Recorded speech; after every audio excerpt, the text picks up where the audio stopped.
Halo anak-anak kelas 4 yang hebat. Bagaimana kabarnya kalian hari ini? Semoga dalam keadaan sehat ya. Oke anak-anak, hari ini kita akan belajar tema 5, subtema 3 pada muatan pelajaran IPA. Anak-anak hari ini akan belajar bersama Bu Isna. Oke anak-anak, hari ini kita akan belajar sifat-sifat dari cermin.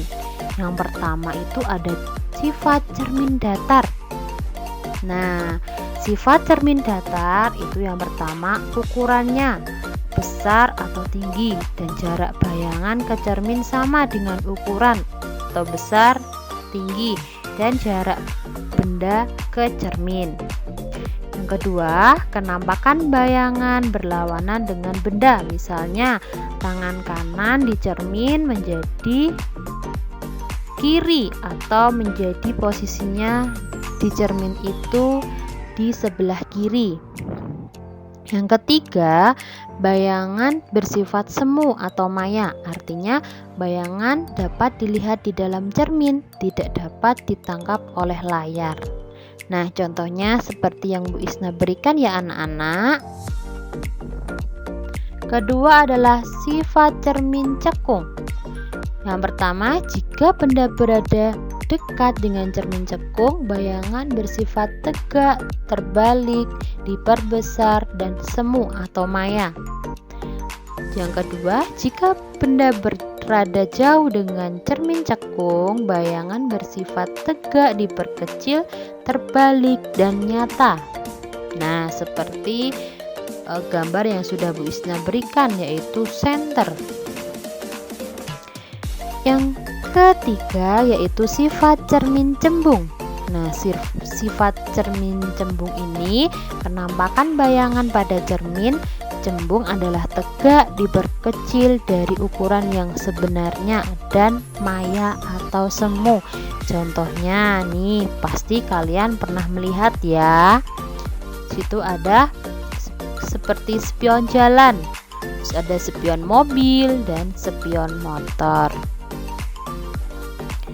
Oke anak-anak, di sini Bu Isna juga sedikit akan menjelaskan tentang sifat cahaya pada periskop.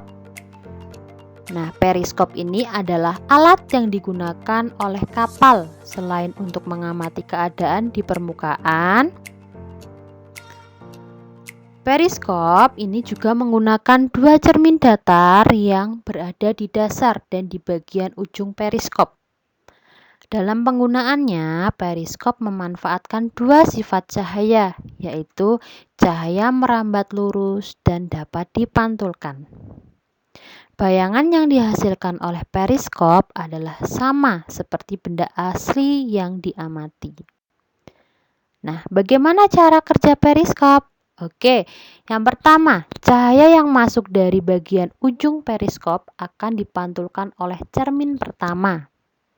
Yang kedua, pantulan cahaya merambat lurus menuju cermin kedua. Yang ketiga, saat mengenai cermin kedua, cahaya kembali dipantulkan. Yang keempat, pantulan cahaya dari cermin kedua akan mengarah ke mata sehingga kita bisa melihat keadaan di atas periskop. Nih, Bu Isna berikan contoh, di situ ada periskop kapal selam. Di situ ada pengamat, cermin datar di bagian bawah dan atas. Selain itu juga ada objek yang berada di jauh mata atau berada di jarak yang cukup jauh dari periskop tersebut. Oke anak-anak kelas 4, hari ini kita sudah belajar tentang sifat dari cermin ya anak-anak. Selain itu kita juga sudah belajar tentang sifat dari periskop atau sifat cahaya dari periskop dan cara kerja dari periskop itu sendiri. Nah, sebelum Bu Isna akhiri, jangan lupa kalian like, komen, dan subscribe YouTube dari Anak Prima.